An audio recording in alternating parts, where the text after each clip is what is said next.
बहुत समय पहले पहाड़ों की तलहटी में बसे एक नगर में एक सौदागर रहता था। उसका बड़ा नाम था। नगर के प्रभावशाली लोग उसके मित्र थे। वे उसके कारोबार में उसकी मदद करते थे और वह अपनी चीजें घोड़ों पर लादकर छोटे छोटे नगरों और आसपास के छोटे छोटे क्षेत्रों में भेजा करता था। उसकी पत्नी बहुत भली स्त्री थी। उसका नाम पुष्पावती था। वह लोगों की चहेती थी क्योंकि उसका स्वभाव बहुत ही अच्छा था और वह अत्यंत सुंदर भी थी।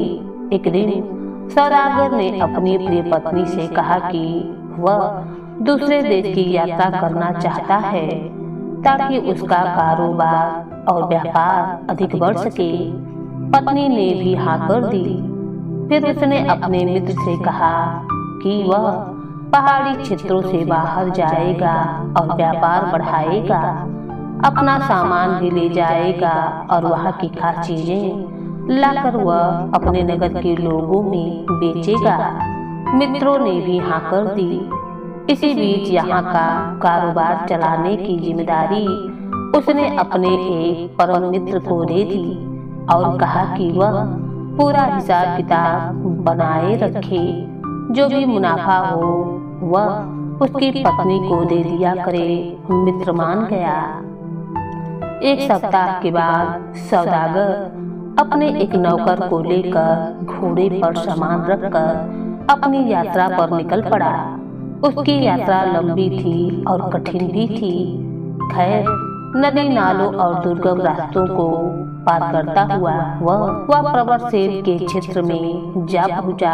प्रवरसेन का राज्य नर्मदा नदी तक फैला हुआ था।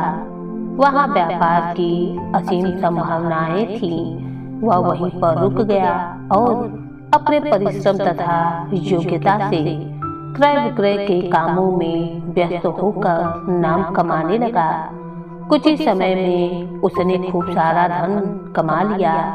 इधर उसका मित्र उसका कारोबार हड़पने के उद्देश्य से षड्यंत्र रचने लगा। वह न तो सौदागर की पत्नी को मुनाफे का पैसा ही देता था और न ही कोई हिसाब किताब रखता था। सौदागर की पत्नी ने जब देखा कि उसके पति का मित्र धोखेबाजी कर रहा है तो उसने दीवान के पास जाकर शिकायत कर दी। उसके पति का मित्र और भी खफा हो गया। उसने सौदागर की पत्नी यानी कि पुष्पावती को मारने की योजना बना ली क्योंकि उसके जीवित रहते तो वह सारा कारोबार हड़प नहीं सकता था।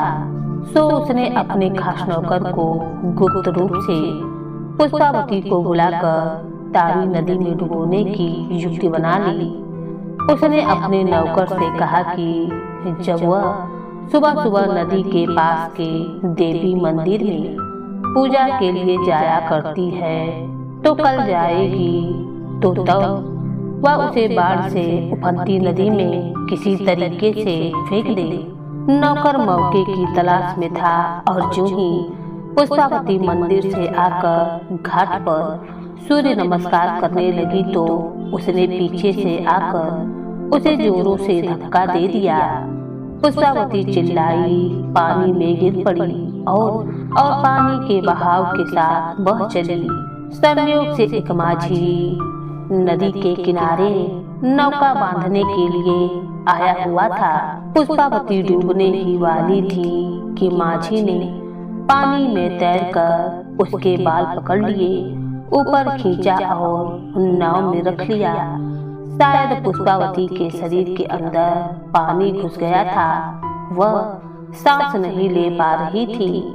माझी ने बेसुध सी महिला को अपने घर की ओर ले जाना चाहा ताकि उसका इलाज अच्छी तरीके से कर सके, मगर जब उसके हाथों और गले में आभूषण देखे तो समझ गया कि यह महिला जरूर किसी धनवान घर की स्त्री है।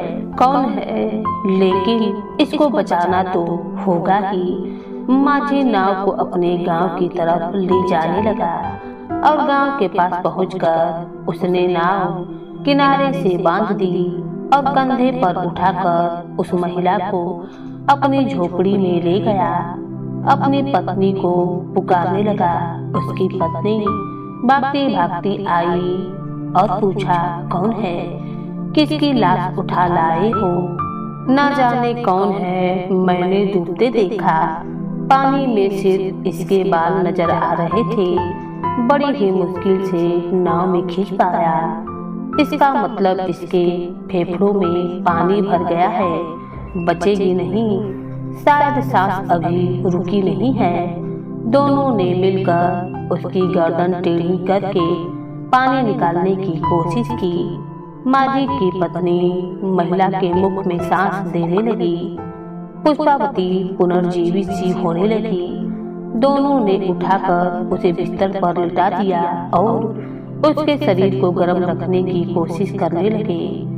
माझियों की बस्ती में सब जान गए कि एक डूबती हुई महिला को बचाया गया है। कुछ दिनों में पुष्पावती स्वस्थ हो गई। उसने माझी और माझी की पत्नी को बतलाया कि वह कौन है और उसके पति का मित्र कैसे कैसे षड्यंत्र रचने लगा था। उस पर माझी की पत्नी ने कहा, पुष्पावती के पति के लौटने तक उसे उसके साथ ही रहना चाहिए। नगर में जाना सुरक्षित नहीं है, इसीलिए पुष्पावती उन्हीं के साथ वहीं पर रहने लगी। वह उनका धन्यवाद देते थकती न थी। वह उनके काम में हाथ बटाने लगी। कभी चप्पू ठीक करती, कभी खाना बनाने में सहायता करती और कभी गेहूं पीसने चक्की लेकर बैठ जाती। एक दिन वह झोपड़ी के बाहर बैठकर एक कपड़ा बिछाकर गेहूं पीस रही थी कि वहां से गांव का सरदार घोड़े पर चढ़कर आया।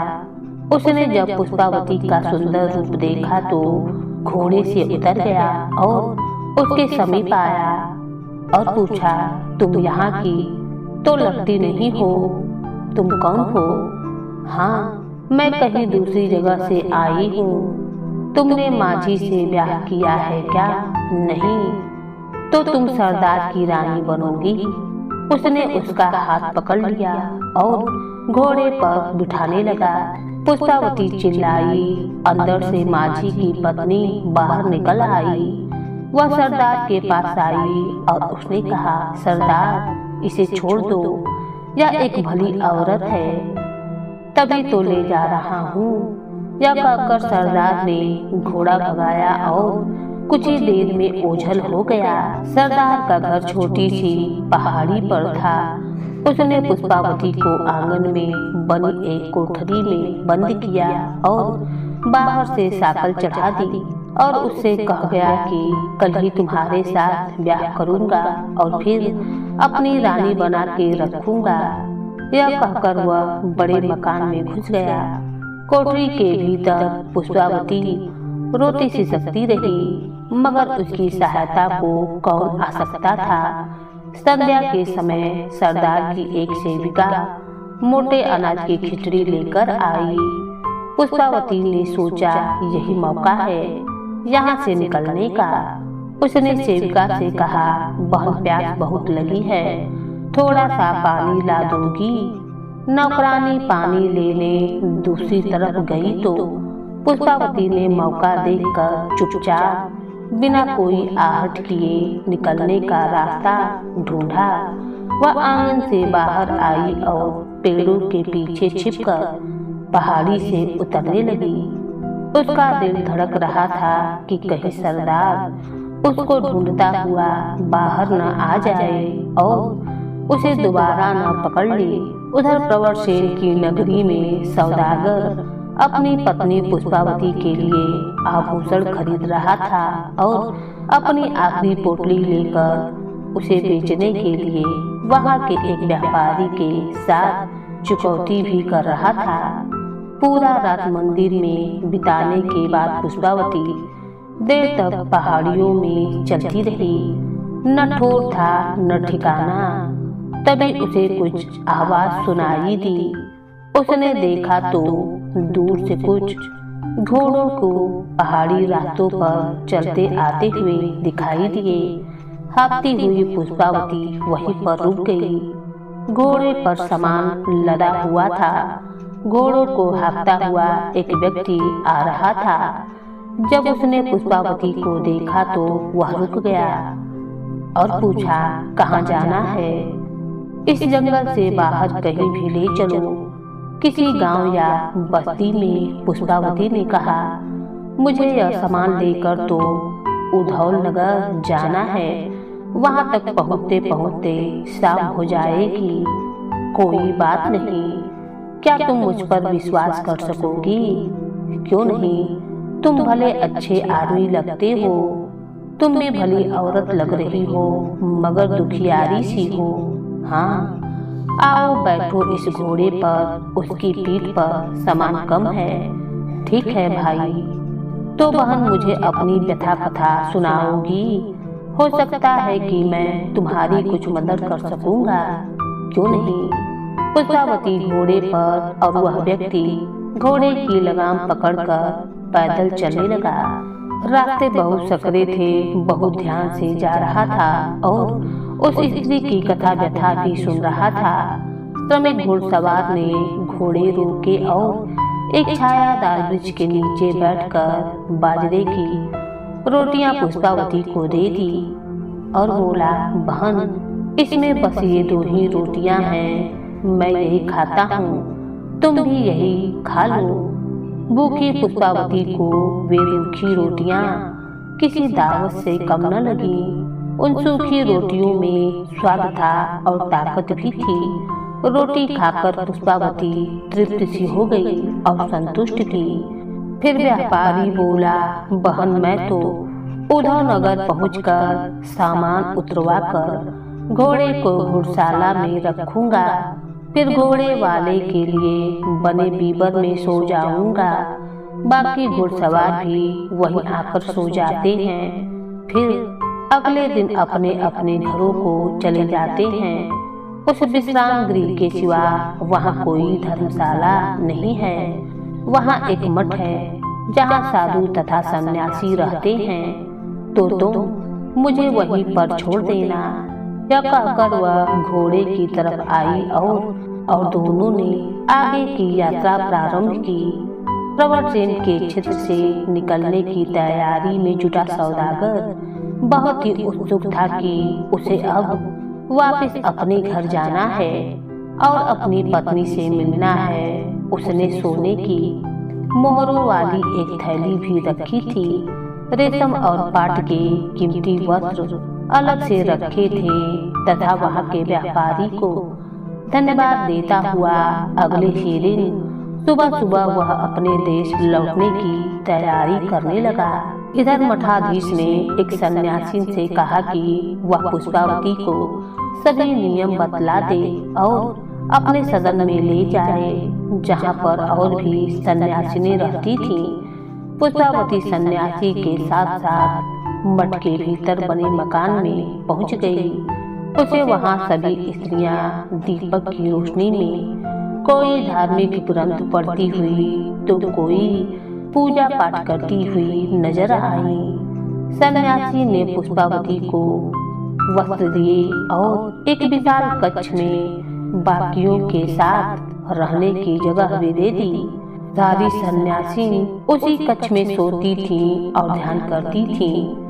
बहुत हिचकिचाकर पुष्पावती ने वस्त्र पहने और ध्यान और ज्ञान की बातें समझने की कोशिश करने लगी, परंतु कुछ ही दिनों में उसे तत्व ज्ञान, आत्मा और जगत के विषय में जानने की इच्छा हुई। इधर प्रवरसेन की नगरी से निकला हुआ सौदागर जब 500 कोस की यात्रा के बाद अपने घर पहुंचा तो वहां उसने नए ही लोगों को देखा। न उसकी पत्नी थी, न उसका कोई नौकर था।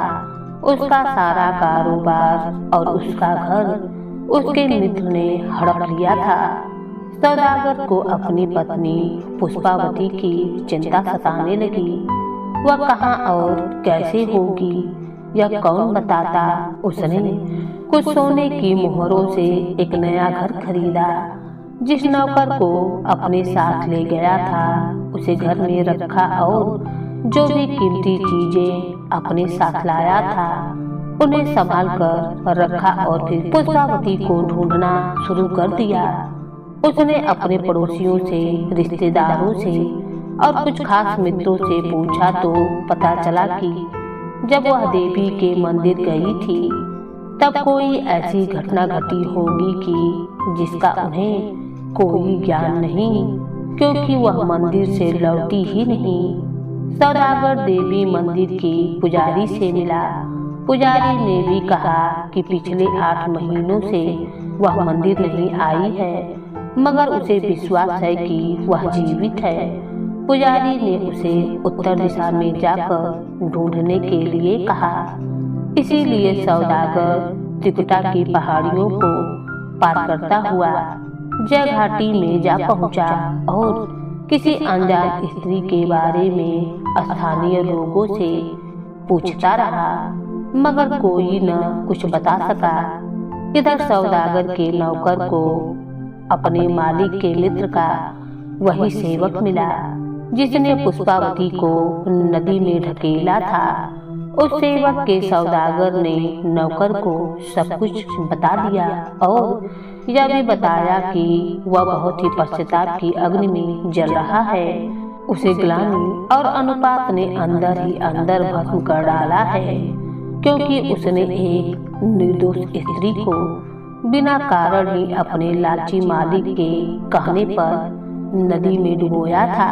इधर ढूंढते ढूंढते सौदागर उद्धव नगर पहुंचा। अब वह इतना निराश हो गया था कि उसने निश्चित कर लिया था कि कल वह इस क्षेत्र से बाहर निकल जाएगा। वह एक पेड़ के नीचे बैठा विश्राम कर रहा था। उसके पास धन था, मगर मन की शांति न थी। वह अपनी पत्नी को ढूंढते ढूंढते बहुत थक गया था। तभी गेरुआ वस्त्रों में एक टोली वहां से गुजर रही थी। एक भिक्षुक सामने आया और भिक्षा का पात्र सामने किया। सौदागर ने चांदी का एक सिक्का उसके पात्र में डाल दिया। भिक्षुक ने कहा, इसका वह क्या करेगा? कुछ अन्न फल इत्यादि है तो दे दो। सौदागर ने कहा, वह खुद ही भूखा है, अन्न कहाँ से लाएगा? इस पर भिक्षुक ने उसे मठ का रास्ता दिखला दिया और अपने उत्तर दिशा की तरफ चला गया। मठ के पास पहुंचते ही सौदागर ने घोड़े को बांधा और मठाधीश के पास जाकर दंडवत प्रणाम किया। मठाधीश ने कहा, वत्स तुम भूखे हो? जी महाराज। मठाधीश ने एक सन्यासी को बुलाया और कहा कि वह सौदागर को अच्छे से भोजन और विश्राम कराए। सौदागर प्रणाम करके सन्यासी के साथ बाहर ही एक पर्ण कुटीर में जा पहुंचा। दोपहर के बाद जब सौदागर बाहर बंधे अपने घोड़े की रस्सी खोल रहा था तब पुष्पावती ने अपने पति को देख लिया। समझ गई कि उसका पति उसे ढूंढते ढूंढते यहाँ तक आ पहुंचा है। वह भागती हुई सन्यासियों के पास गई और उसे बताया कि उसका पति बाहर है।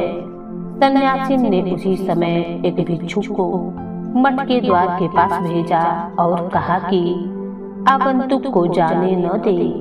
भिक्षुक ने सौदागर को बतलाया कि सन्यासी ने उसे रुकने को कहा है। भिक्षुक उसे वापस पर्ण कुटीर में ले गया।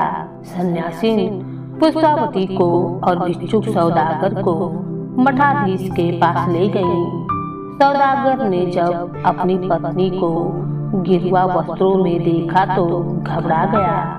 सोचने लगा कि अब शायद वह उसके साथ न आवेगी। वह अपने भाग्य को कोसने लगा कि उसका कारोबार गया, उसकी पत्नी भी उससे बिछड़ गई। तभी मठाधीश मुस्कुराते हुए सौदागर से बोले, वत्स चिंता में मत पड़ो, कुछ नहीं खोया है। ईश्वर गुणातीत है, उसके कारण ही तथा उसकी कृपा से तुम्हारी पत्नी इस स्थान तक पहुंची है। यदि वह बाहर रहती तो न जाने इसे क्या क्या संकट झेलना पड़ता। इसने ज्ञान और ध्यान की बातें सीखी हैं, ऐसा नहीं है कि ईश्वर का स्मरण केवल धर्म स्थलों पर ही हो सकता है। यहाँ यह नियम है, अनुशासन है जो साधक के लिए अच्छा रहता है, मगर प्रभु को तो गृहस्थी धर्म निभाते निभाते ही याद किया जा सकता है। इस कारण मैं तुम दोनों को आशीर्वाद देता हूँ कि तुम्हारा गृहस्थ जीवन सुखमय हो। मठाधीश का आशीर्वाद पाकर वे दोनों वहां से निकल पड़े। घर पहुंचते ही जब सौदागर के नौकर ने अपनी मालकिन को देखा तो उसे यकीन ही नहीं हुआ। उसने उनको सेवक से मिलने की बात बतला दी। सेवक को पकड़ा गया और कोतवाल के पास ले जाया गया। उसने कोतवाल को सब कुछ बातें साफ साफ बतला दी। सौदागर के मित्र को भी कोतवाल ने पकड़कर फिर दोनों को राजा के पास प्रस्तुत किया। राजा ने दोनों को मृत्युदंड की सजा सुना दी। सौदागर को उसका पुराना घर और उसका कारोबार लौटाया गया। पुष्पावती अब अपने पति के साथ वापिस अपने पुश्तैनी घर में आ पहुंची। नौकरों और रिश्तेदारों ने उसका स्वागत किया। सौदागर ने घर में प्रवेश करने से पहले 7 घोड़ों पर अनाज, दालें इत्यादि लदवाकर अपने चहेते नौकर को इस सामान के साथ उधमनगर के मठ में भेजा और कहा कि उन भिक्षुकों को ढूंढ लेना जिसने भिक्षा मांगी थी। उससे कहना कि तब मेरे पास अन्न नहीं था तो मैं भिक्षा पात्र में क्या डालता। नौकर ने अपने मालिक के आदेश का पालन करते हुए उधमनगर की ओर प्रस्थान किया। उसके बाद पुष्पावती अपने पति के साथ अपने घर में सुखी जीवन बिताने लगी और वे हंसते खेलते अपना जीवन धर्मशीलता के साथ व्यतीत कर रहे हैं। कभी कभी उधमनगर जाते हैं और पुण्य पुरुष का आशीर्वाद प्राप्त करते हैं। अब उनका चहेता नौकर भी अपनी पत्नी के साथ उनके ही समृद्ध परिवार में रहने लगा है। इस प्रकार स्नेह और नैतिकता का आचरण निभाते हुए वे तब तक जीवित रहे जब तक उनके नाती पोतियों के विवाह भी नहीं हो गए।